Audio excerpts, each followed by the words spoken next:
Elara was a widow. Her world had been reduced to three things. The first was a small, wind-scoured cabin at the farthest edge of the town they called Prosperity. The second was a gelding horse named Jasper, whose coat was the colour of old copper and whose breath plumed in the morning air like a quiet ghost. The third, and most important, was a set of leather-bound journals left to her by her husband, Elias. Elias had not been a farmer, nor a rancher like the other men of Prosperity. He had been a geologist, a man who read the land not for what it could grow, but for what it was. He had spent 10 years charting the valley, tapping the rock with his hammer, taking core samples, and making notes in a precise, angular script that filled page after page. He wrote of stratification and thermal mass, of frost lines and the deep, abiding warmth of the earth itself. Before the sickness took him, he had shown Elara his final discovery. It was a thick granite shelf that ran beneath their property. A solid spine of ancient rock sloped perfectly into the hillside behind their cabin.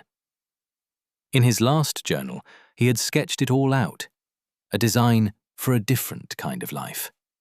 A dwelling not built upon the land, but within it. An earth-sheltered home dug into the south-facing slope, its back and sides pressed against the unyielding stone, its roof a living blanket of sod and earth. He called it the Hearth. It was designed to be buried. It was designed for a winter that the town of Prosperity had forgotten how to fear. Elara read the journals every night for a year after Elias died. She traced his drawings with her finger. She memorized his calculations for load-bearing and ventilation. Then, on the first day of spring, she made her decision. She would build it. She walked the 2 miles into town, the journals tucked under her arm. The town hall was a proud, white-painted building with a clock tower that was 10 minutes slow. Mayor Thompson sat behind a large oak desk, his belly pressing against the polished wood. He listened to her with a patient, practiced smile. She explained the granite shelf, the geothermal principle, the deep insulation of the earth. She needed a permit to excavate. When she finished, the mayor steepled his fingers. "My dear Elara," he began, his voice dripping with condescension. "Grief does strange things to the mind." He patted her hand. "Your husband was a fine man, if a bit eccentric. But this, living in a hole in the ground, it is primitive. It is unhealthy." He denied the permit. He advised her to sell the property, to move into town where the church ladies could look after her. Elara said nothing. She simply took her journals and walked out. The story spread through Prosperity like a grass fire. Elara, the poor widow, had lost her senses. She was going to dig herself a cave. Mr. Abernathy, the wealthiest rancher in the county, heard the tale at the general store and laughed until his face turned red. He was in the process of completing his own project, a vast, modern barn framed with steel girders shipped in by rail with a propane-fueled heating system and electric lights. "While she's digging in the dirt like a badger," he boomed to the assembled men, "I'm building the future, a testament to progress." He called her project Elara's Folly. The name stuck. Dr. Finch, a man whose education in the city had left him with no patience for rural wisdom, cornered her outside the post office. "Madam," he said, adjusting his spectacles, "I must advise you in the strongest possible terms against this course of action. The dampness will get into your lungs. You will contract consumption. The lack of sunlight will lead to melancholia. It is unscientific and dangerous." He spoke of airborne pathogens and miasmas. He spoke of things he had read in books. things that had no purchase in the hard, real world that Elara knew. The mockery became a daily ritual. The children would run past her property, chanting, "Elara, Elara lives in a grave." The women would whisper behind their hands as she bought her meagre supplies. The phrase, "digging an Elara," entered the town's lexicon. It meant to engage in a pointless, foolhardy task. It meant to waste one's life on madness. The town had made its judgment. Elara was a fool. Her project was a folly. And so, ignored and ridiculed, she began her work. She did not need their permit. Elias had taught her how to use dynamite. The first blast shook the valley, a deep, resonant boom that sent birds scattering from the trees. It was the sound of her defiance. The labor was brutal. It was a war waged against the earth itself. She worked from the first light of dawn until the last ray of sun bled from the sky. Her hands, once soft, became calloused and hard as hickory. Her back ached with a fire that never fully went out. Jasper was her silent partner in the toil. He strained against the harness, dragging a stone boat laden with rock and soil away from the excavation. His muscles bunched and quivered, but he never faltered. He was her only companion, the only living creature who did not judge. Slowly, methodically, the hole deepened. It was not a cave. It was an act of engineering. She followed Elias's plans to the letter. She measured every angle, checked every level. She spent a week chiseling a ventilation shaft through a fissure in the granite, a narrow flue that would rise 30 feet to the surface, capped with a stone cowl of his design to keep out the snow and draw the stale air up and away. The town watched her progress with a mixture of pity and amusement. Mr. Abernathy would sometimes ride his fine stallion to the edge of her property and look down into the pit. He would shake his head and chuckle before riding back to his magnificent, heated barn. He saw a woman digging a hole. He did not see the genius of the design. He did not see the thick, insulated door, triple-layered with wool and timber, set into a stone frame that would seal like a bank vault. He did not see the cold sink, a deeper pit near the entrance designed to trap the heaviest, coldest air and keep the main living space temperate. He did not see the careful placement of the stone walls, designed to absorb and radiate the gentle, constant heat that bled from the deep earth. The work consumed the spring. It consumed the summer. By autumn, the main chamber was complete, a space 20 feet by 20 feet with a floor of smooth, packed clay and walls of raw, living stone. A small, efficient stove was set against the back wall, its flue pipe venting up the main shaft. A section to the side was partitioned off, a small, warm stable for Jasper, with its own access to the outside. She moved her few possessions from the cabin into the earth. A bed, a table, 2 chairs, and Elias's journals. The final step was the roof. She laid thick timbers across the stone walls, following the grid pattern in the journal. She covered them with a layer of oilcloth, then a thick membrane of river clay, and then came the earth. For weeks, she and Jasper hauled load after load of the excavated soil, piling it onto the roof, packing it down, until 3 feet of dense earth covered the entire structure. She planted it with the native grasses she had carefully saved. When she was finished, the dwelling had all but disappeared. It was just a gentle swelling in the hillside, a green mound with a single heavy door and a stone chimney pipe. The townsfolk saw it as the final confirmation of her madness. She had buried herself alive. They called it the snow grave. The name was meant to be cruel. It would prove to be prophetic, but not in the way they imagined. The first signs appeared in October. Elara saw them because she had learned from Elias how to look. The squirrels were frantic, their movements jerky and desperate. They stripped every pine tree bare, hoarding cones in caches that were 3 times their normal size. The geese flew south 2 weeks early, not in their usual graceful V formations, but in a panicked, disorganized mob. The deer came down from the high country a month before they should have, their coats unusually thick. There was a change in the air itself, a stillness, a heavy, watchful silence that seemed to press down on the valley. The air smelled of cold metal, of ozone. At night, the stars were too bright, brittle and sharp like shards of glass. Inside the hearth, the old brass barometer Elias had left her began to fall. Not gradually, but in a sudden, alarming plunge. The needle dropped to a point far below any marking on the dial. Elias's last journal had a chapter titled The White Death. He wrote of a cyclical weather pattern, a convergence of Arctic fronts that occurred once every 50 or 60 years, a storm of mythic violence, a blizzard that could bury the world.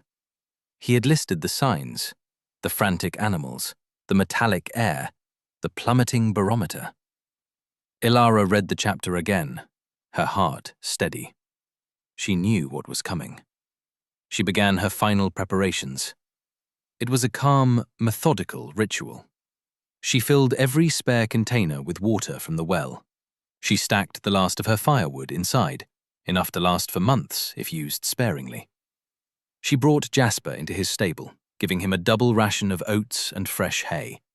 She checked the seal on the heavy door, running her hand along the felted wool stripping. She looked out at the town of Prosperity one last time. The lights twinkled in the dusk, a picture of blissful ignorance. Smoke curled from the chimneys of their proud, vulnerable houses. A part of her considered walking into town. A part of her wanted to stand in the town square and scream a warning. But she remembered the look on Mayor Thompson's face. She remembered Mr. Abernathy's booming laugh. She remembered Dr. Finch's clinical dismissal. They would not listen. They would call her a madwoman, a harbinger of doom. They would point to her burrow in the hill and say it had finally broken her mind.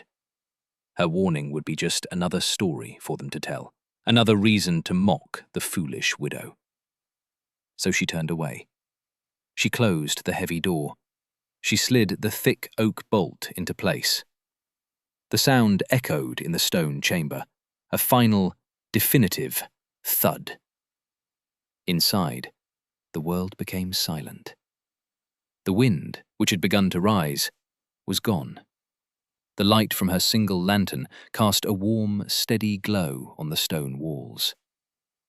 She was alone. She was ready. The storm arrived on November the 18th. It did not come gently. It struck the valley like a physical blow. One moment there was a cold dusk. The next, there was a maelstrom, a screaming white chaos that erased the world. The snow did not fall in flakes. It came down in horizontal sheets, driven by a wind that sounded like a freight train. It was a wind that clawed and tore at anything that stood against it. In Prosperity, the lights flickered once, twice, and then died as the power lines, heavy with ice, snapped and fell. The town was plunged into a sudden, terrifying darkness. The first structure to fail was Mr. Abernathy's new barn, the testament to progress. The propane heaters, their lines frozen, sputtered and died. The great, arching roof, not designed for a load of this magnitude, began to groan under the impossible weight of the snow. The steel girders bent. Rivets popped like gunshots. With a final, terrible shriek of twisting metal, the entire roof collapsed, burying his prized herd in a tomb of snow and steel. Throughout the town, the same story of failure was repeated. Feet of snow, in mere hours, began to sag and split. Pipes froze solid, then burst, flooding kitchens with water that instantly turned to ice. The town's systems, the very things that made them feel civilized and safe, collapsed in a single night. Their supply chains were cut, their communication was gone, their belief in their own mastery over nature was annihilated. They were trapped. They were freezing. They were terrified. 6 feet of snow fell in the first 12 hours. Then another 6. And another. The world outside ceased to exist. There was only the howling of the wind and the suffocating, endless white. Inside the hearth, life continued. The storm was a distant, muffled hum. A faint vibration felt through the stone. The temperature in the main chamber held at a steady 55 degrees, warmed by the earth itself. Elara lit a single log in the stove, more for the cheerful light than for the heat. The air was fresh, drawn down the flue in a slow, constant current. She ate a simple meal of preserved venison and dried apples. She read from Elias's journals. She listened to the quiet sound of Jasper chewing his hay in the next chamber. Her folly was a sanctuary. Her madness was salvation. The snow grave was the only truly living place in the entire valley. For 3 days, the storm raged without pause. Then, an eerie silence fell. The wind died. The snow stopped. But the world remained buried. The town of Prosperity lay under a blanket of white, 20 feet deep.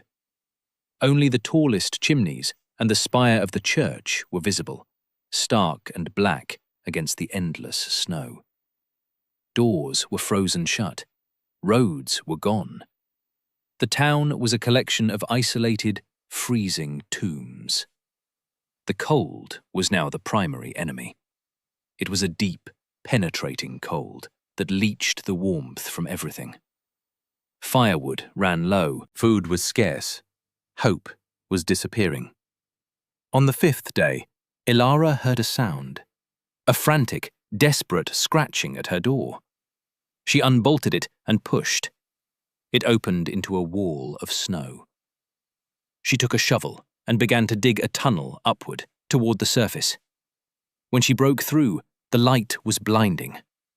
Kneeling in the snow at the top of the tunnel was a figure, crusted with ice, his face raw with frostbite. It was Dr. Finch. Behind him, huddled together for warmth, were his wife and 2 small children.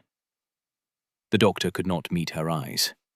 His arrogance was gone, replaced by a raw, pleading shame. "Please," he whispered, his voice cracking. "My children, they are freezing. We have no food."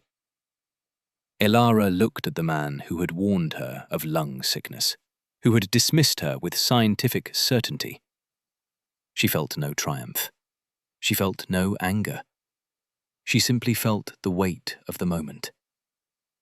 "Come inside," she said. Her voice was calm and even. She led them down the tunnel, into the warmth and safety of the hearth.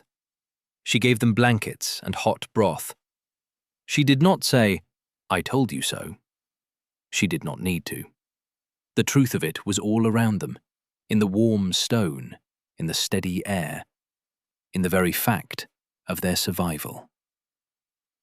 Dr. Finch was the first. He was not the last. Word of the widow's burrow, the one place of warmth in the frozen valley, spread through some primal network of desperation.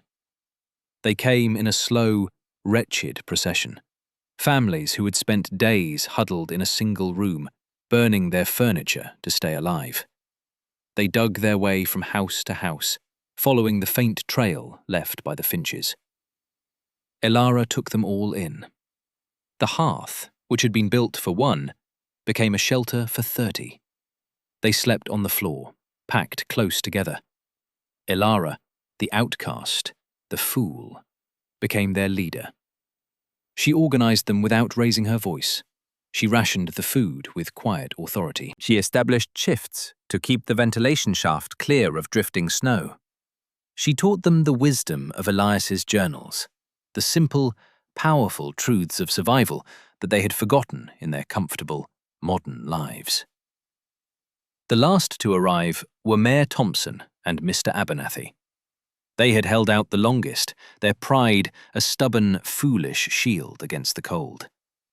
They stumbled down the tunnel, their faces masks of defeat. Mr. Abernathy, the man of progress, had lost everything: his barn, his herd, his fortune. Mayor Thompson, the civic leader, had presided over the near destruction of his town. They stood before Elara, broken men. They stood in the middle of Elara's Folly, the place they had ridiculed, and it was the only thing that had saved them. There were no more jokes. There was no more laughter.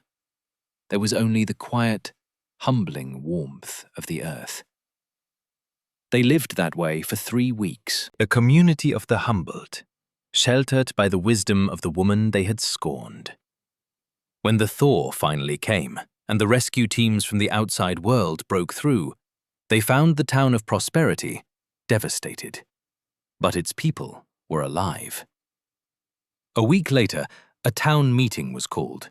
It was held in the damaged town hall, the cold air still lingering in the room. The entire town was there. Elara sat in the back, silent and watchful. Mayor Thompson, Dr. Finch, and Mr. Abernathy walked to the front of the room. They did not stand behind a podium.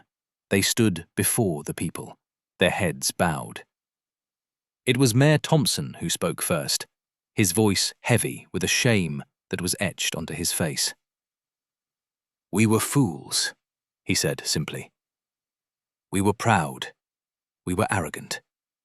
We believed that our modern ways, our new buildings, made us strong. We were wrong." He looked directly at Elara. "There was one among us who knew the truth. One person who read the signs and prepared. One person who had the wisdom to listen to the land instead of to her own pride." He paused, his throat working. "We did not listen to her. We laughed at her. We called her names. We mocked her work." Mr. Abernathy stepped forward. "My barn, my testament to progress, is a pile of scrap metal. It killed the very animals it was meant to protect. Her home, which I called a folly, saved us all." Then Dr. Finch spoke, his voice quiet but clear. "I used my education to dismiss her. I spoke of science, but I knew nothing of wisdom. The only unhealthy thing in this valley was our own ignorance." The 3 men turned as one to face Elara in the back of the room. "Elara," the mayor said, his voice breaking, "you were right. We were wrong. We are sorry." The apology hung in the cold air. It was absolute. It was complete. Elara stood up. All eyes were on her. She did not offer forgiveness, care for our plans or our progress. It is care for our plans or our progress. It is a force that demands respect. Survival is not about what you build, she continued. It is about what you understand. It is about preparation, not pride. She looked at their faces, at the dawning understanding in their eyes. "I will teach you," she said, "if you are willing to learn." That was the day the town of Prosperity died, and the day the town of Hearthwood was born. They rebuilt, but they did not rebuild the same. They tore down the ruined houses, they salvaged the timber and stone, and under Elara's guidance, they began to dig. They followed the principles in Elias's journals. They built their new homes into the earth, sheltered from the wind and insulated by the land itself. They built a communal larder, deep and cold, to store food for the winters to come. The phrase, digging an Elara, was reborn. It no longer meant an act of folly. It came to mean an act of profound foresight, of quiet, unshakable wisdom. It meant preparing for the storm when the sun was still shining. Elara never moved back into the society of the town. She remained in the Hearth, her sanctuary on the hill. She did not marry again, nor did she seek the company of others. Her solitude was a part of her strength. But she was no longer an outcast. She was a sage. The people of Hearthwood would make the pilgrimage to her door not with pity or scorn, but with reverence. They brought her gifts of food and firewood. They brought her their questions: how to read the sky, how to know when the frost would come, how to live with the land instead of merely upon it. She taught them everything she knew, everything Elias had written in his journals. She lived for 30 more years.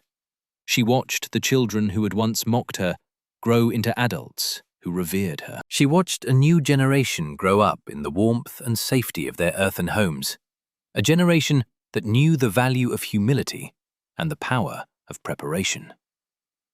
She died peacefully in her sleep one spring morning, with the sound of melting snow trickling outside her door. The entire town mourned her. They did not bury her in the town cemetery. They interred her in a small, stone-lined chamber next to the Hearth, the home she had built with her own 2 hands, the home that had saved them all. They placed a simple bronze plaque above the door. It did not bear her name. It bore the lesson of her life, a message for all the generations yet to come. The plaque read, "Pride builds houses of straw. Wisdom seeks the shelter of stone. Listen to the land. It speaks to those who are humble enough to hear."